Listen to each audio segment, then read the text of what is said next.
जय हिंद। आपका स्वागत है हमारे इस यूट्यूब क्लास में जिसका नाम है ई पंचायत ई पाठशाला सेंटर।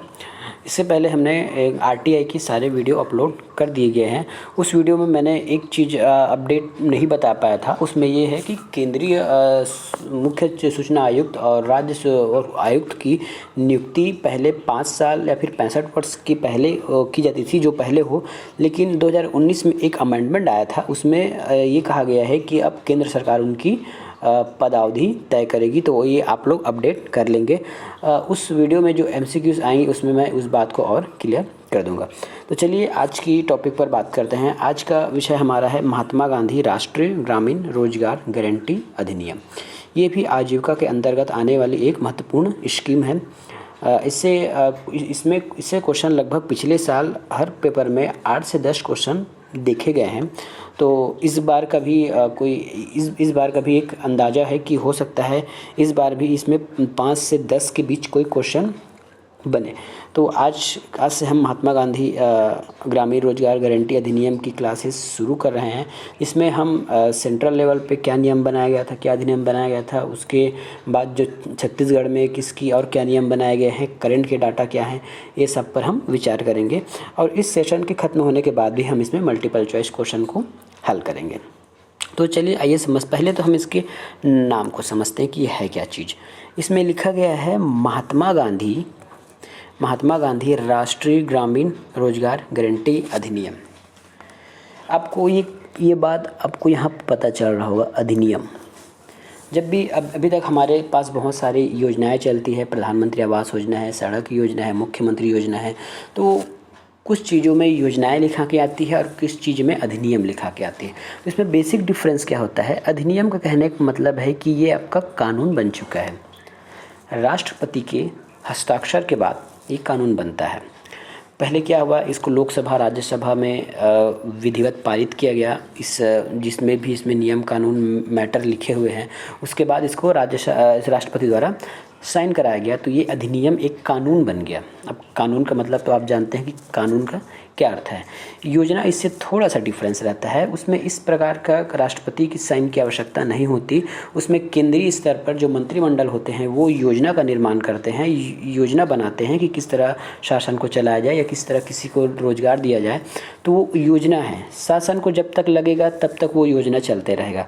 जिस दिन ऐसा लगा कि इस योजना से कोई खास प्रभावित नहीं हो रहा है तो वो योजना बंद कर दिया जाता है। लेकिन इस केस में ऐसा नहीं है, ये एक अधिनियम है, नियम बन चुका है। आपको हर हाल में लक्षित व्यक्तियों को रोजगार प्रदान करना ही होगा, ये रूल है। जैसे हमारे संविधान का रूल है, पुलिस का रूल है और संहिता का रूल है, जो भी रूल मानो, जस्ट लाइक ये एक रूल है। आपको काम देना ही पड़ेगा एक निश्चित अवधि के लिए, एक लक्षित व्यक्तियों को जिसके लिए ये नियम बनाया गया है, उसके लिए आपको उसे रोज़गार उपलब्ध कराना ही पड़ेगा। ये हो गया, ये होता है अधिनियम का मतलब। मैं इसको थोड़ा कलर चेंज कर लूँ पेन का। ये अब देखते हैं इसकी पृष्ठभूमि क्या है। देश के ग्रामीण क्षेत्रों के कुशल की आजीविका की सुरक्षा करना, कार्य क्षमता अनुसार 100 दिन की गारंटीकृत प्रति परिवार को अपने क्षेत्र में कार्य देना। इसका उद्देश्य क्या है? उद्देश्य सिंपल सा है कि ग्रामीण क्षेत्र में जो अकुशल या कुशल व्यक्ति हैं, जो 18 साल से पार हो गए हैं, उनकी आजीविका को बढ़ाना। अब आजीविका कैसे बढ़ाई जाएगी या कैसे सुरक्षा किया जाएगा? उनकी खाने पीने की व्यवस्था के लिए उनको कोई जॉब देना पड़ेगा, कोई कार्य देना पड़ेगा। तो गांव में रहने वाले लोगों के लिए 100 दिन की गारंटीकृत कार्य। 100 दिन गारंटी मतलब प्रत्येक परिवार को 100 दिन की कार्य की पात्रता होगी। ये गारंटीकृत है, ऐसा नहीं है कि हमने किसी को 50 दिन कार्य दिया, किसी को और 80 दिन कार्य, ऐसा नहीं है। यदि कोई कार्य करने की इच्छुक है, अब इसमें एक बात और नोट कर लीजिएगा, इसमें कोई ज़बरदस्ती नहीं है, इसमें कार्य करने के इच्छुक व्यक्ति को कार्य दिया जाता है। ऐसा नहीं कि गांव के सभी लोग को पकड़ के नहीं, ऐसा नियम बना है आपको 100 दिन का कार्य करना ही पड़ेगा, ऐसा कुछ नहीं है। जो लोग स्वेच्छा से कार्य करने की इच्छुक है उसे 100 दिन की रोजी, और 100 दिन की रोजी का मतलब ये है कि प्रति परिवार 100 दिया जाएगा। प्रति परिवार आपको 100 दिया जाएगा। यदि एक परिवार में 4 व्यक्ति हैं और चारों व्यक्ति 18 से प्लस में हैं, ये चारों व्यक्ति जो हैं 18 प्लस में हैं, तो इन चारों को गवर्नमेंट जॉब देगी, काम देगी मनरेगा के अंदर। लेकिन इन सभी को एक प्रति व्यक्ति 100 दिन कार्य नहीं मिलेगा। पूरे परिवार को 100 दिन का काम दिया जाएगा, या फिर परिवार में एक अकेला आदमी जाके 100 दिन काम करे, या दो मिला के 50-50 दिन करे, या चारों मिला के 25-25 दिन करे। बात समझ में आ गई होगी आपको कि प्रति परिवार आपको 100 दिन कार्य देना है। यह क्वेश्चन कुट में पूछा जा सकता है, इसलिए मैं आपको डिटेल में बता दिया। आगे चलते हैं। मनरेगा के पहले भी कुछ योजनाएं थी, वो थी राष्ट्रीय ग्रामीण नियोजन कार्यक्रम, राष्ट्रीय ग्रामीण नियोजन कार्यक्रम, ग्रामीण भूमिहीन नियोजन गारंटी कार्यक्रम, जवाहर रोजगार योजना। इसमें भी आपको ग्रामीण स्तर पे कार्य उपलब्ध कराए जाते थे, लेकिन इसमें गारंटीकृत काम नहीं दिए जाते थे, मतलब 100 दिन की गारंटी युक्त काम नहीं दिए जाते थे, और किसको देना है किसको नहीं देना है ये भी स्पष्ट रूप से लिखा नहीं था। इसलिए इस योजनाओं को रिप्लेस करके महात्मा गांधी राष्ट्रीय ग्रामीण रोजगार गारंटी अधिनियम 2005 पारित किया गया। आगे हम देखेंगे कि कौन पारित किया, किसकी सरकार थी, कौन थे पीएम और राष्ट्रपति, हम आगे दिखने वाले हैं। नेक्स्ट देखते हैं उद्देश्य। गरीबी रेखा से नीचे वयस्क सदस्य को शारीरिक कार्य की उपलब्ध कराना। मैं आपको यहाँ ये बता दिया था गांव के प्रत्येक व्यक्ति को, लेकिन यहाँ पे साफ लिखा है कि गरीबी रेखा जिसके पास बीपीएल कार्ड है वही लोग इस कार्य के लिए पात्रता होंगे, और परिवार पीछे आपको 100 दिन की जॉब कार्य उपलब्ध कराया जाएगा। इसमें एक उद्देश्य और है, या तो मैं हर बार आपको या परिवार बोलूँगा, आप कंफ्यूज नहीं होंगे, मैं आपको मतलब परिवार ही होगा।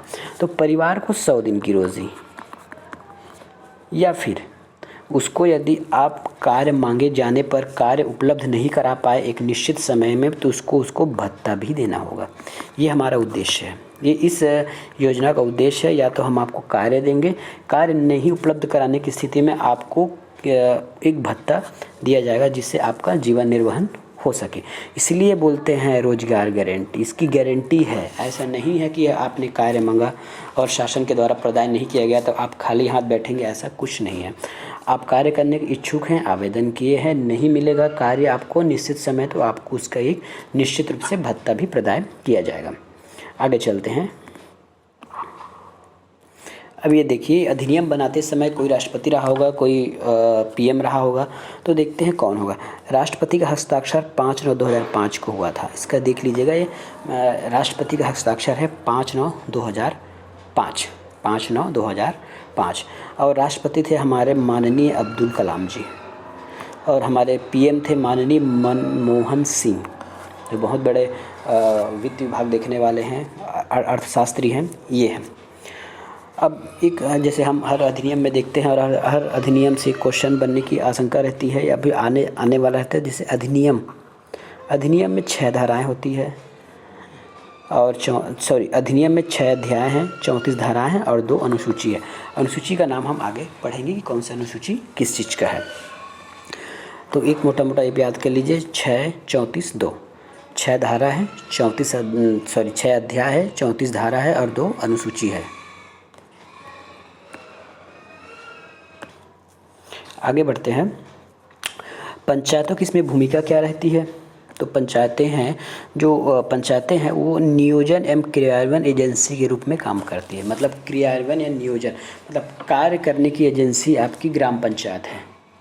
कार्य करने की एजेंसी आपकी ग्राम पंचायत होगी, और कुल कार्य का 50% आपके ग्राम सभा द्वारा अनुमोदन होती है। जैसे आपके गांव में कुछ 100 कार्य आए, उसमें से कुल निश्चित जो मूलभूत कार्य होंगे वो ग्राम सभा द्वारा 50% कार्य अनुमोदन किया जाएगा। जब तक आपकी ग्राम पंचायत 50% का कार्य अनुमोदन नहीं करेंगी, आपके गाँव में कार्य नहीं हो पाएगा। फ़र्ज़ कीजिए जैसे आप गांव से अगर बिलोंग करते हैं तो आपको पता होगा कि आपके गांव में तालाब खुदाई का काम चलता है, सड़क निर्माण होता है, नाली निर्माण होता है। तो भले ही आपको नहीं पता होगा, लेकिन ये शासन के स्तर पे पहले ग्राम सभा में अनुमोदन कराया जाता है कि ये गाँव के सभी लोग मिलते हैं, बैठते हैं कि हमको ये काम कराना है, ये है, तो वो लिखित में अनुमोदन देते हैं। उसके बाद इसकी प्रक्रिया आगे उच्च स्तर पर जनपद पंचायत या जिला पंचायतों के माध्यम से कराई जाती है। तो कुल कार्य का 50%, ये आप याद रखिएगा, ये क्वेश्चन पूछ सकता है, 50% कार्य ग्राम सभा द्वारा अनुमोदन कराया जाता है। आगे देखते हैं। अब यहाँ हम देखते हैं यदि कुछ काम कराएंगे, यदि कुछ कार्य हो रहा है तो उसमें कुछ वित्तीय व्यवस्था भी की जाएगी। तो वित्त व्यवस्था क्या है ये आप देख लीजिए। वित्त व्यवस्था है, इसमें केंद्र का हिस्सा और राज्य का हिस्सा। तो केंद्र और राज्य का हिस्सा देखिए, केंद्र 90 देता है और राज्य 10% देता है। 10 रेशियो है। जैसे अगर कुल कार्य 100 रुपये का है तो 90 रुपया आपका केंद्र सरकार देगा और 10 रुपये आपका राज्य सरकार देगा। ये इसकी वित्तीय व्यवस्था होती है। प्रत्येक बजट में राज्य शासन अलग से और केंद्र सरकार अलग से आपका इस प्रकार आपका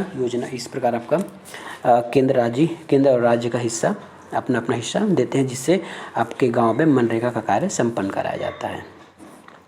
दूसरी बात है सामग्री, और उसके बाद है व्यय अनुपात और मजदूरी व्यय अनुपात। देखिए यदि आदि आपको 100 रुपया टोटल मिल गया, केंद्र से 90 और राज्य 2, तो आप इसको किस प्रकार से खर्च करेंगे? इस 100 रुपये को आप कैसे खर्च करोगे?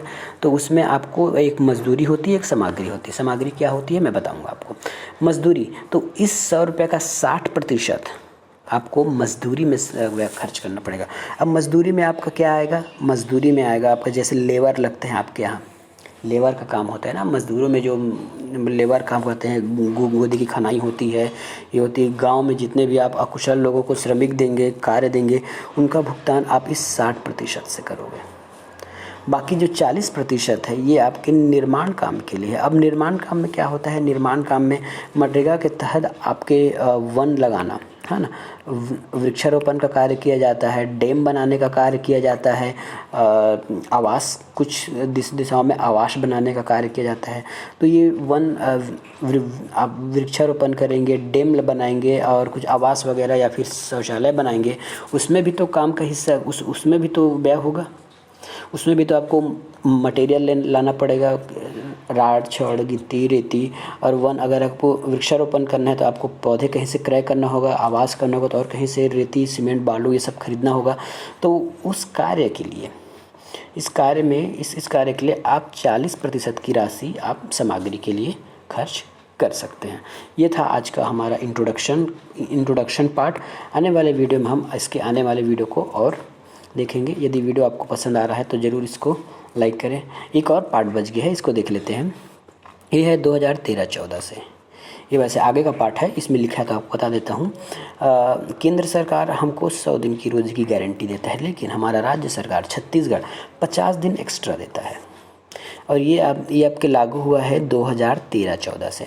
और ये जो 50 दिन की राशि की जो अतिरिक्त आय होगी उसका पूर्ण वहन, इस राशि में इस कार्य के लिए जितना भी पैसा होगा उसका 100% हमारा छत्तीसगढ़ राज्य अपने बजट से वहन करेगा। केंद्रीय नियम में एक और बात लिखी गई है जो आपको कंफ्यूज ना हो और थोड़ा अच्छे से सुनिएगा। वन अधिकार पट्टा धारक को भारत सरकार स्वतः 150 दिन का रोजी देगी। वन अधिकार पट्टा धारक को भारत सरकार स्वतः ही 150 दिन की रोजी देगी। अब यहाँ कंफ्यूज नहीं होना है, वो सिंपल क्षेत्रों में 100 दिन का रोजी देता है और वन क्षेत्र में पट्टा धारकों को वो 150 दिन का रोजी देता है। और ये हमारा हमारा जो छत्तीसगढ़ में जो है वो 50% छत्तीसगढ़ सरकार की वजह से 150 दिन होता है। इसमें और देख लीजिए, प्रधानमंत्री व इंदिरा आवास योजना में मनरेगा के तहत 90 से 95% दिन आपको 90 से 95 दिन अधिक कार्य मिलता है। यदि मनरेगा के तहत यदि आपका प्रधानमंत्री इंदिरा आवास योजना हो गया तो सामान्य क्षेत्र में 90 दिन और विशेष क्षेत्र में या अनुसूचित क्षेत्र में 95 दिन का अधिक कार्य मिलता है। उम्मीद है कि आपको ये सेशन अच्छा लगा होगा। मिलेंगे नेक्स्ट वीडियो में, तब तक के लिए धन्यवाद। आपका दिन शुभ हो।